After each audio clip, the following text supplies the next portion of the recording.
Welcome to Mackenzie Institute Long Talk.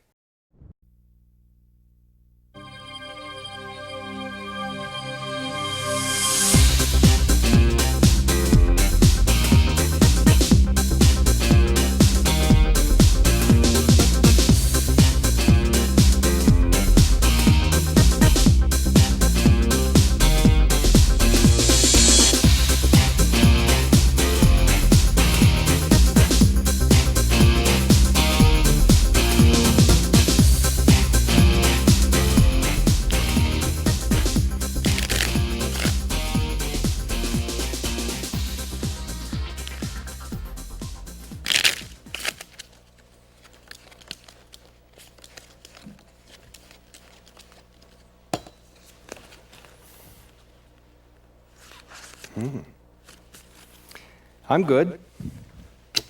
Then again, I could be bluffing. Bluffing's part of the game of poker.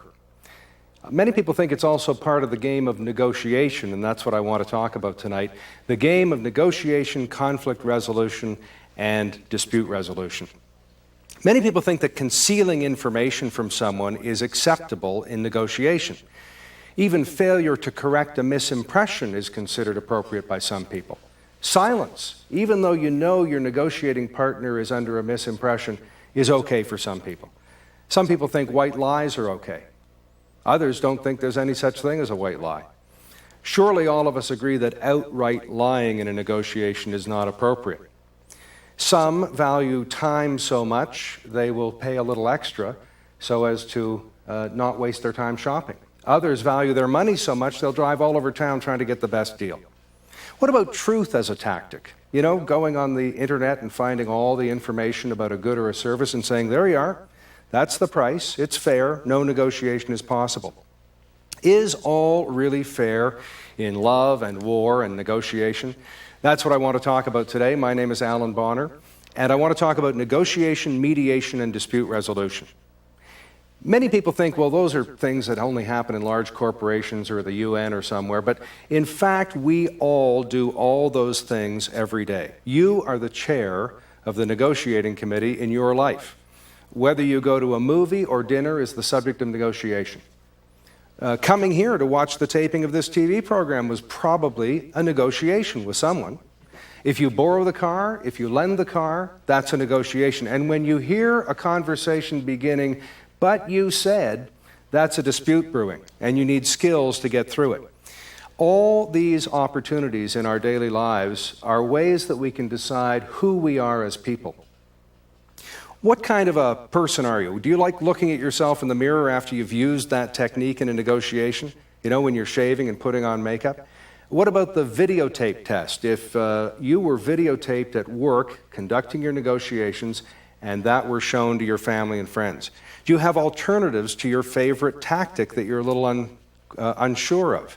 What if that tactic were used on you? Would you advise others to use that tactic? And are you so much in favor of it that you think it should be the norm or the rule or even the law in our society? The answers to these questions build trust. There are two types of trust. One is transactional or relational. That's the subject of all the business dealings that we've had over the years that add up to trust. The other is reputational, who people think we are in the marketplace. Both are hard-won and easily lost. Everybody has a reputational status you can plot, a reputational momentum, either ascending or descending. We all have things at the core of our reputations that must be protected at all costs. Competence, honesty. Then there are things out at the periphery that don't really matter. Hairstyle, clothing, what have you. You need to distinguish between the two. Surely we all agree there is a financial benefit to being a better negotiator. You can get a higher price if you're selling and a lower price if you're buying. But good negotiation skills also save time. They save that valuable reputation, and they also save that emotional draining that conflicts can end up being. You can avoid lawsuits. One recent study pointed out that $30 billion is spent every year on lawsuits in North America. They take years to resolve, and nobody's happy at the end. That's an exaggeration, you think? Well, actual legal studies say even the winners of lawsuits are often unhappy with the result and don't even know why they got that result. Good negotiation, conflict resolution, and mediation can make people more productive at work, make family relationships better, and even lessen the tension on family holidays. Let's start with negotiation. Negotiation is defined technically as bargaining before a compromise. Many people think they have to decide between dominance and compromise, being nice or nasty, winning and losing, being powerful or losing power. But there's another way to look at negotiations, and that is interest-based negotiations instead of positional bargaining. It may be my position that I want $1,000 for this used car, but I also have an interest in getting it out of my driveway because I don't have an extra parking spot. Interest-based negotiations is not a 50-50 compromise. It's not dominance by one party. It does not mean that every nickel I get out of the deal, you have to lose 5 cents. In other words, it's not a zero-sum game. It's a way to make the pie bigger, make there be more resources to split between us. And I can tell you, it's very productive, but it is also very time-consuming. It takes research, questioning, and lots of patience. Where you start is with your negotiation IQ. And I don't mean your intelligence quotient, we'll talk about that later, but in the negotiation context, you must have an I quit position. At what point will you end those negotiations and walk away from the table and decide not to do a deal? With the $1,000 used car, maybe the seller says, I will not sell it for anything under $950, that's my I quit position. The buyer says, I'm not paying any more than $975. When we get to $976, I quit, I leave the table, I'll find a different car. The range of settlement in that case is $25. There is a deal to be done between $950 and $975. What's your I quit position at the dollar store? Well, it's probably somewhere between 99 cents and $1.01. Nobody's going to spend a lot of time bargaining at the dollar store. What about the range of settlement and the I quit position with a long-standing customer whom you expect to do a lot of business with in the future? I bet it's very broad as a range of settlement, and I bet you're not going to quit that relationship. How about with a loved one wants to borrow the car? That's not worth ending a relationship over. So you need to decide that long before you enter the negotiations. Now, the other meaning of IQ, of course, is intelligence quotient. And there are different types of intelligence coming from traditional study and formal education. But there's also experience. There is intuition.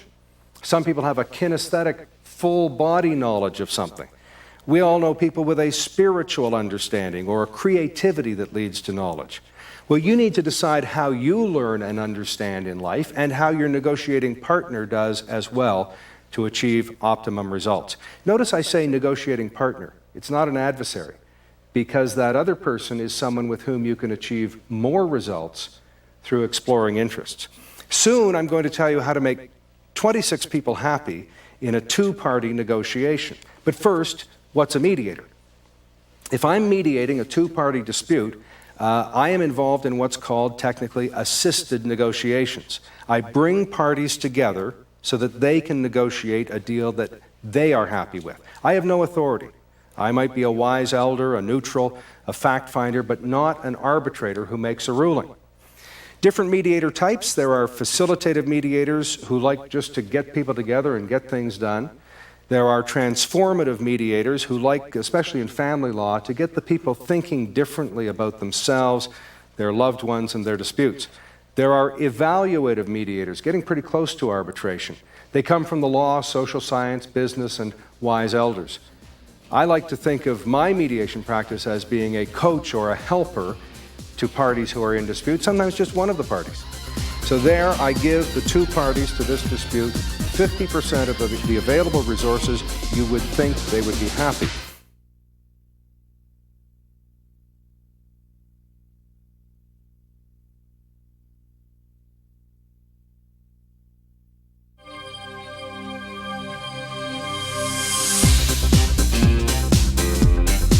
Similarly, there are different types of disputants, and you need to know who you're dealing with. We've all experienced, I'm sure you have, the flight or fight response. You know, increased heart rate, increased respiration rate, twitchy muscles. Well, that genetically programmed experience gives people all kinds of different behaviors. I bet you've seen the trickster, the emotional person, the person who goes into denial when there's a dispute or a negotiation, people who just argue about surrogate issues and won't get on with the real thing, people who cave in, people who tend to feel hopeless. Now, here's how to satisfy 26 people in a two-party dispute or negotiation over a lemon. Seems pretty simple. I have two parties, party A, party B, both want the lemon. Doesn't seem like a big deal. All I have to do, of course, is cut it in half, just like we did when we were kids. One kid cuts the cake and the other gets to choose which piece to eat first. So there I give the two parties to this dispute 50% of the available resources. You would think they would be happy. I'm just about to send in my bill and go home when I realize both parties are not only not happy, they are absolutely despondent. They tell me not only can they not achieve even 50% of their goals, they can't achieve anything. They are 0 out of 100% on their satisfaction over this lemon. Well, I can't understand why, but if I probe and question and show patience, I may find out that this party here wanted to make lemonade and needed all the juice out of a lemon. Well, that's pretty easy. I've got a juicer, and that can be done, and that party can be satisfied. Happily, I find out that this party wanted to make a lemon cake with a lemon frosting on it and only needed the rind. So by peeling the lemon, this party can be 100% satisfied. By juicing the lemon, this party can be 100% satisfied when there was no satisfaction before. Then, of course, using my skills as a mediator, I find out that both parties can do with maybe 98% of what they needed. We get a nice thin slice of lemon and put it in a jug of water so people can have a cool drink. They can spare a wedge of lemon to put over some fish for dinner tonight. I kind of like a twist of lemon in a drink, and I'm going to have a friend join me. So there we are. We have 26 people satisfied. Don't get me into the lemon meringue pie. That's a whole other negotiation. We have 2 people enjoying lemonade, 4 enjoying the frosting on a carrot cake, 6 enjoying a jug of water with a lemon slice in it. We've got 2 having a drink with a lemon twist, 4 having fish for dinner with a bit of lemon over top of it. Then, of course, we take all this stuff and we compost it, and we feel better about what we've done for the environment, all the pulp and so on. And we issue a news release to the media telling them what great corporate citizens we are in our co-op and our condominium building, and get politicians involved. There are at least 26 satisfied people in a two-party negotiation. Now, the big barrier to my being able to achieve that ridiculous goal there is attribution theory. You know, one of the most famous studies about attribution theory is people who ride on airlines have a tendency to think that the airline with the cleanest lunch tray is the safest airline. Now, a clean lunch tray has nothing to do with keeping a complex mechanical system like an airplane safe, although I suppose attention to detail is good. But they have nothing else to judge, so they judge what they see. Think of all the errors in attribution and judgment that we make instantly, in seconds, based on how someone looks, their age, clothing, gender, race, accents, grammar, the profession, the formal education they have. It's pretty scary when you think of how quickly we do that, and you really have to clear your mind and think of the position and the interest and the words that this person is saying and not come to a hasty conclusion. Now, I mentioned we were going to issue a news release bragging about composting in the lemon negotiation. There are non-table participants. In family negotiations, there are aunts and uncles and grandparents who really shouldn't be ignored. When you're on the grievance committee or you're a part of the negotiating committee in a union, there's your union membership you have to sell the deal to. Big corporations have shareholders, stakeholders, and others. There are neighbors of that condominium corporation we have to negotiate with, perhaps. There's certainly the media, regulators, and legislators. Once you sign the deal, there are all kinds of other people who weren't even at the table and maybe didn't know there was a negotiation who can scupper the deal. You have to weigh the interests and the rights of the two parties. Let's do another negotiation. We have two parties. I need to split $1,000 between two people. It's not, in the grand scheme of things, a great deal of money. You'd think maybe we'll just give $500 to each side and be done with it. Sounds reasonable. But then one party says, wait a minute, I'm really poor. I need the money. That other person doesn't need the money. Fair and equitable means $800 for me and $200 for the rich person.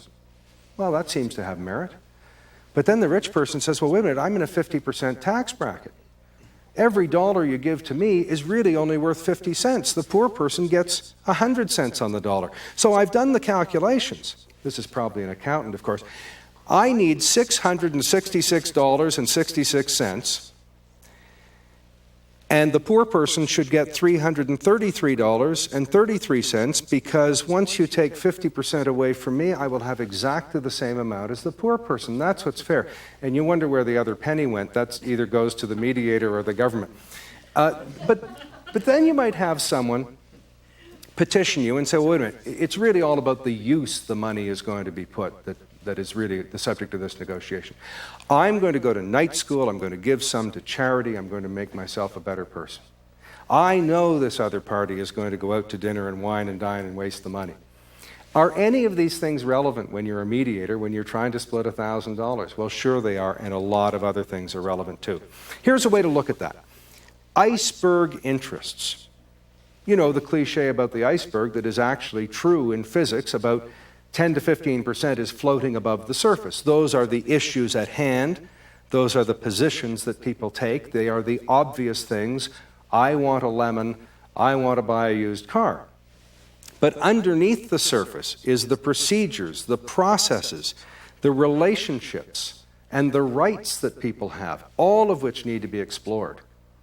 Is the table round or square? Do we meet at your place or my place? These are often very, very important questions.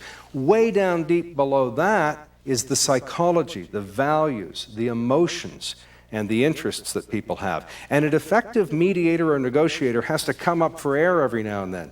Maybe dives down into the cool water to cool off, and maybe hangs around the middle for a while to get a perspective, but you need to deal with the whole iceberg of interests. To get the dialogue rolling, you know you need open-ended questions, questions that cannot be answered with a statistic, a yes or a no or a date or a fact. Help me understand. Tell me a bit about. How can I help? What are your future goals? What would you like to do? Let's list, categorize, analyze, and we will get to clarity and we will get through to those interests. Have you noticed how often you don't get an apology when you're a customer who's bought a good or a service and it hasn't worked? Why are people so fearful of an apology?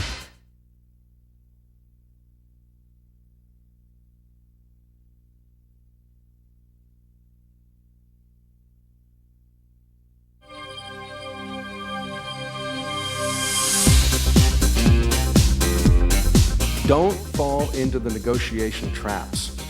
Big ones, agreeing too early. Big ones are too little research, falling for false demands and red herrings. You know, that great cloud of smoke that people sometimes create in a negotiation, just waiting to give away chips that they didn't really want anyway. Not saying you're sorry, especially if you should. Not offering or asking for a warranty or talking about interest rates or payment schedules, because, you know, a buck isn't a buck. It depends on how it flows, what interest rate is charged, and so on. Rewarding bad behavior. Hasn't every parent done that at one time or another in a negotiation? Now, we talked about power imbalance, the rich person and the poor person. We jumped to conclusions about that as well, so think about power imbalance among the two people who are in the room with you, or among the several people who might be in a negotiation. Power is often just the perception of power. Many people say that when you use power, you dissipate it. Most people think of power as power over others. People think of powerful governments and corporations, but they don't think that the government is really just us, it's our money. They don't maybe think that the corporation could be owned by disadvantaged groups, and the stock could be owned by people's retirement funds who need that money. And I've been in some of those large corporations. I can tell you they're terrified of the media, movie stars, and protesters. So it makes you re-examine power. Think of joint power. What can we get done together that we couldn't get done separately? You sure need to manage emotions. Remember we talked about the flight or fight response. Well, emotions are really normal, especially when you're dealing with a personal matter or something that is one of your core values. Discuss and show your feelings. Don't blame others and don't be defensive. Take timeouts and focus on the problem, not the people. Breathe. Relax if you possibly can. Avoid the red-hot phrases, the you statements, you'd better, you always, you never, you should. And then there's the defensive ones, I never, I wouldn't. And then, the trump card, or else. Have you noticed how often you don't get an apology when you're a customer who's bought a good or a service and it hasn't worked? Why are people so fearful of an apology? I know why men are. They think it's an admission of guilt. And lawyers think that it's creating liability. It's rare in customer service, but you should do it. You should do it early and you should do it often. You should exceed expectations. You should admit mistakes and be very specific about that admission. Acknowledge the alternatives you had. Wait for forgiveness. Married people are better at this. Wait and wait for forgiveness. Wait till you get it. Discuss the lessons you learned and beware, sure, of the legal ramifications of apologizing. Mediators have ethical challenges. Most mediators value the ethic of neutrality above all others, yet they want to balance power between disadvantaged groups and large, rich, and powerful groups, and maybe they have trouble deciding between the two, and maybe there's a conflict between being neutral and balancing power. Workplace disputes. We can't get through this program without talking about disputes in the workplace. We spend 8 hours there, and they are normal. They are healthy. They can be a catharsis and cause people to move on. They are never, ever trivial. I was looking at one dispute involving a unionized employee being asked to go out in the rain and deliver some documents. He refused, he grieved, he won, and wanted to carry on with the dispute. Well, many people thought it was very trivial. But if you think just for a few moments, there could be numerous health, safety, gender, religious, cultural, and other reasons why not to go out in the rain. It's never trivial. You need to start with respect and questioning and patience and resolve these things at a low level if at all possible. Informally, if at all possible. Cup of coffee after work and iron things out.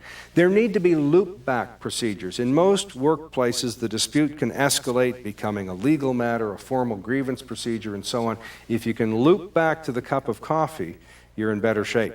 What are the alternatives? What are the backup plans? Once you sign on the dotted line to an employment agreement or a union contract, that's just the beginning of the negotiation. It's like marriage. You need to keep the deal on the rails and constantly maintain it. And if you can, there's productivity, more competitiveness, and moving on from mundane disputes. In the history of labor relations, we surely have had strikes, lockouts, general strikes, industrial violence, picket line incidents, and so on. Much of that is in the past, thank goodness, but it's there. For conflict prevention these days, there are some interesting and creative solutions. Partnering in construction locks two parties together on a daily basis to try to resolve mundane issues so that the next day and the next project will go forward. And you try to resolve it that day. Some people go to regular counseling in marriage for maintenance. Not a bad idea. Union agreements have grievance procedures. Early neutral evaluation brings in someone to fact-find and give an outside perspective. And communication is the key in all of these cases. Folks, I hope this has been productive for you. Remember, protect your interests. Use research. Test. Don't make assumptions. Be open. Listen. And engage in that really hard work to protect your interests.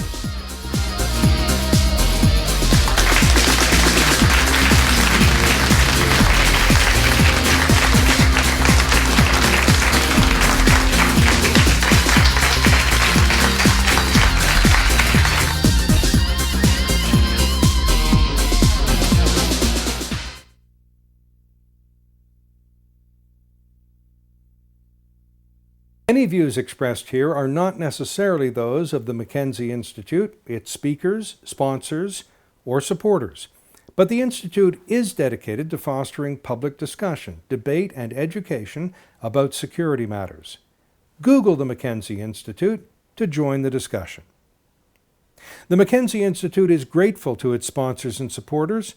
Some of our short pods and long talks are a result of the support of Heathbridge Capital Management Limited, the National Post, and Dundurn Publishing.